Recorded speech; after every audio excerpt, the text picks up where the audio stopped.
Olá, Cuivalhaí, do Itoinara Sateré-Maué. Olá, pessoal, eu sou a Inara, do povo Sateré-Maué. Estou aqui para falar sobre as mudanças climáticas, que é uma das nossas problemáticas nos dias atuais. Na segunda aula do curso, vamos falar um pouco mais sobre como as mudanças climáticas estão afetando a Amazônia em sua biodiversidade, povos e modos de vida.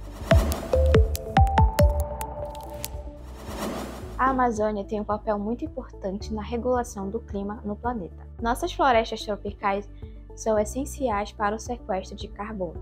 Essa expressão é utilizada pelo processo de remover o gás carbônico da atmosfera e armazenar nas diferentes partes da planta por meio da fotossíntese e por meio da conservação da biodiversidade. No entanto, as mudanças climáticas impulsionadas por atividades humanas, como o desmatamento e a queima de combustíveis, estão ameaçando a integridade desse ecossistema crucial. Na primeira aula, aprendemos sobre o efeito estufa e como ele é aumentado pelas ações humanas. Saiba agora como o Brasil contribui com o efeito estufa e as mudanças climáticas.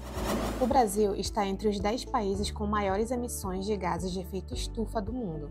Em 2022, o país emitiu 2,3 bilhões de toneladas brutas de GEE.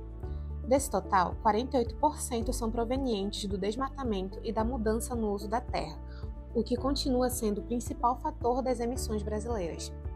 Em seguida, o setor agropecuário contribui com 27% das emissões, enquanto o setor de energia responde por 17%.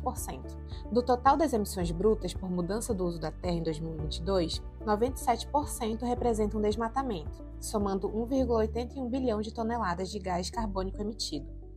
Desse total, 75% são provenientes da Amazônia, seguida do Cerrado, com 14%. Como vimos antes, o gás carbônico é um dos principais gases que causam o aquecimento global. Os maiores estoques de gás carbônico podem ser encontrados no solo e na vegetação de florestas. O carbono nas florestas é armazenado em 5 principais compartimentos ou lugares: biomassa acima do solo, biomassa abaixo do solo, madeira morta ou necromassa, liteira ou serrapilheira, matéria orgânica do solo. A floresta amazônica, a maior floresta tropical do mundo, é um dos mais importantes sumidouros de carbono do planeta. Nossa Amazônia desempenha um papel crucial no ciclo global de carbono. Porém, o desmatamento e a degradação florestal comprometem essa função, liberam grandes quantidades de gás carbônico na atmosfera e pioram o aquecimento global. O desmatamento anual da Amazônia Legal brasileira foi de 9.064 km² entre 2022 e 2023, representando uma queda de 21,8% em relação ao período anterior, 2021-2022. Pesquisas indicam que se a floresta amazônica perder entre 20% e 25% da sua área de florestas, pode estar se aproximando de um ponto de não retorno, o que os cientistas chamaram de tipping point, onde sua capacidade de sequestro de carbono pode ser severamente comprometida a um ponto que não será possível recuperar naturalmente. As mudanças do clima impactam fortemente na qualidade de vida dos povos rurais, indígenas e comunidades tradicionais. Povos que têm uma relação íntima com a natureza. Para nós, as florestas e os rios são fontes de educação, cultura, saúde e bem-viver, bioeconomia e geração de renda. O aumento das temperaturas causa maior frequência e intensidade de ondas de calor. O clima mais quente impacta a saúde das plantas e animais, com mortalidade das árvores e redução na vitalidade da floresta. As alterações nos padrões de chuva também são significativas. Eventos como a seca extrema de 2023 têm se tornado mais frequentes e prolongados. Em 2023, o Rio Negro atingiu o recorde de menor nível de volume já registrado. Com essas mudanças no clima, nós povos da Amazônia enfrentamos desafios crescentes para manter as nossas práticas tradicionais, como pesca, agricultura e acesso a medicamentos tradicionais. Os povos e as comunidades tradicionais da Amazônia estão entre os mais afetados pelas mudanças climáticas. Mas também temos conhecimento ancestrais que apontam para sairmos dessa crise. Para saber mais sobre esse assunto, vamos chamar a Valcleia Soledade, mulher amazônica quilombola e faz parte da equipe da Fundação Amazônia Sustentável.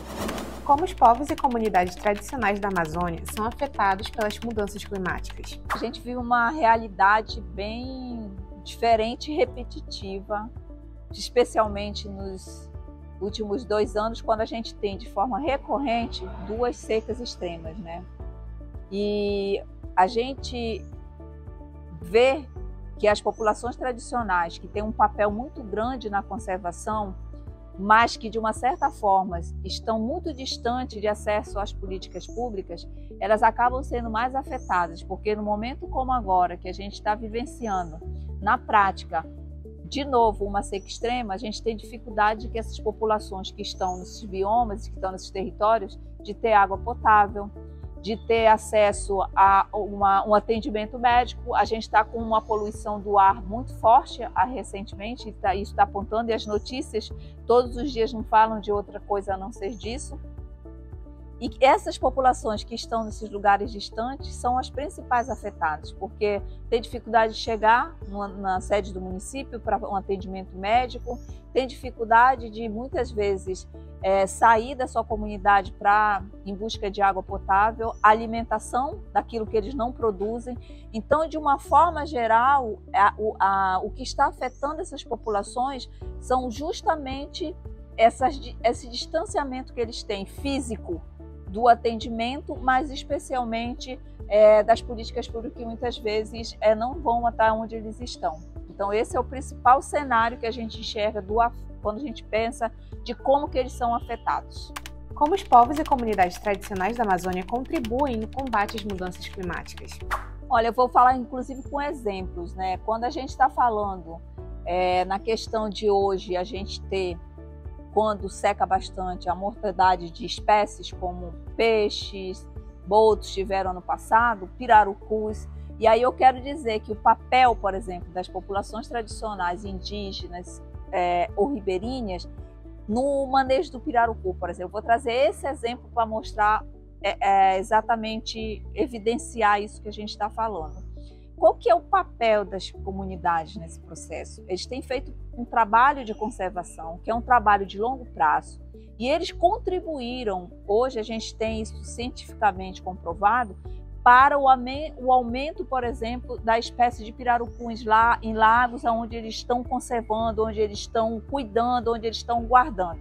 Primeiramente para a sua própria segurança alimentar, mas em um segundo momento para alimentar a nossa mesa e gerar uma renda para essas famílias. Então eu trago este exemplo para deixar claro do como essas populações têm um papel essencial na conservação das espécies, da fauna e da flora, e que muitas vezes a gente não consegue perceber isso porque nós estamos muito distantes dessa realidade. Quando a gente fala do papel das populações tradicionais e fala da ancestralidade, a gente precisa também deixar claro que os territórios indígenas, por serem territórios protegidos, áreas demarcadas, isso garante com que toda essa sociobiodiversidade que está ali à disposição dessas populações, elas possam ser não só conservadas, mas elas possam ser utilizadas de forma sustentável, não só para o uso de quem está ali no território se beneficia, mas também para fora deles. A gente tem alguns desafios. Muito embora a gente tenha áreas protegidas, demarcadas, muitas vezes as populações indígenas tradicionais ainda sofrem algumas invasões que devem ser coibidas pelo poder público, pelos órgãos de comando e controle, mas a gente entende que o papel dessas populações ele só é fortalecido porque esses territórios estão delimitados e garantem essa segurança para quem está lá. Fale especificamente sobre o papel das terras indígenas e comunidades quilombolas na Amazônia na conservação ambiental desses territórios e do bioma. Duas populações bem diferentes, mas com história muito semelhante, né? As populações indígenas com o papel de se sentir explorado, e isso é fato, né? De ter sido invadido, de não ter os seus territórios respeitados. E a gente, quando fala das populações indígenas, a gente tem que falar da ancestralidade, do papel que eles têm com relação à questão da cultura, né? E quando a gente olha para as populações quilombolas, que são populações também que foram trazidas para cá e que têm um papel muito grande na conservação, a gente fala aí da questão muito clara do papel dessas populações quilombolas na questão do manejo, né? E também de preservar a sua cultura, a história. Então esses dois povos, eles têm um papel fundamental para fortalecer os biomas.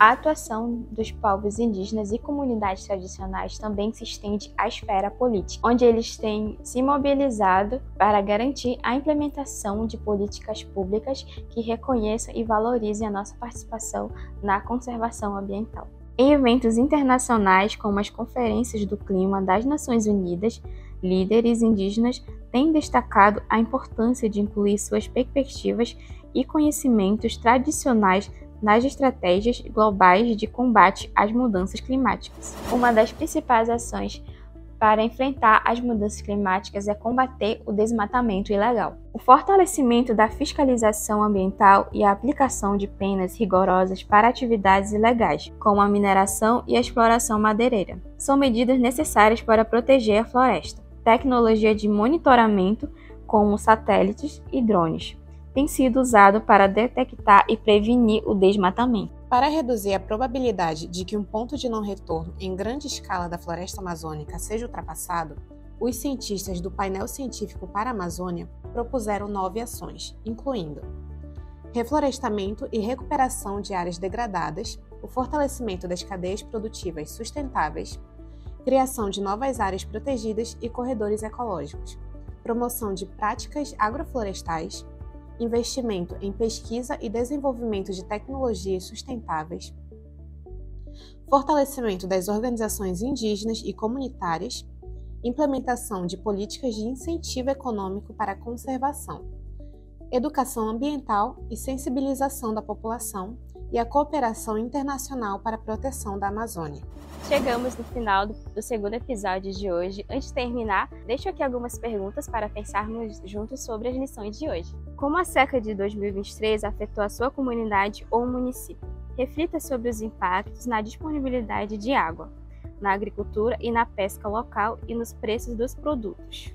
Como as grandes enchentes afetam ou afetaram a sua comunidade ou município? Considere os efeitos sobre a infraestrutura, as moradias e as atividades econômicas e transporte. Existe alguma ação a sua comunidade ou prefeitura esteja realizando para evitar as consequências dos eventos climáticos extremos, como a seca e enchentes? Pense em iniciativas locais, como a conservação das áreas florestais ou o uso de tecnologia de monitoramento ou a implementação de práticas agrícolas mais sustentáveis. No acesso ao Uriaí, no Iotaraano. Obrigada, pessoal. Até a próxima aula. O curso Rede Mais, Amazônia e Povos Tradicionais é uma realização da Fundação Amazônia Sustentável. A iniciativa conta com financiamento da Mitsubishi Corporation Foundation for the Americas.